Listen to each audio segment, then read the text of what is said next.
Welcome to the Slop Temple. We pray this video helps. In this video, I will explain how to make bread and egg. First, gather your ingredients: all-purpose flour, active dry yeast, warm water, a pinch of sugar, salt, and a couple of eggs. You'll also need some milk or butter for richness. Make sure your mixing bowls and baking pan are clean and ready. This simple guide will help you create a delicious and satisfying meal. To start your bread, dissolve 1 packet of active dry yeast in 1/2 cup of warm water with 1 teaspoon of sugar.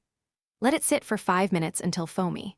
In a large bowl, combine 2 cups of all-purpose flour and 1 teaspoon of salt.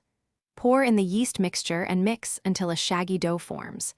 Knead this dough on a floured surface for about 8 to 10 minutes until it becomes smooth and elastic. After kneading, place the dough in a lightly oiled bowl, cover it, and let it rise in a warm spot for about 1 hour or until it doubles in size. Once risen, gently punch down the dough and shape it into individual portions or a loaf. For the egg, create a small indentation in the center of each portion, crack an egg directly into it, and then bake at 375 degrees Fahrenheit for 15 to 20 minutes. Once your bread and egg are beautifully golden brown, remove them from the oven. Let them cool on a wire rack for a few minutes. This helps them set and makes them easier to handle. You can sprinkle some fresh chives or a dash of black pepper for extra flavor. This homemade bread and egg dish is perfect for breakfast, brunch, or a light dinner. Enjoy your delicious creation. Thanks for watching.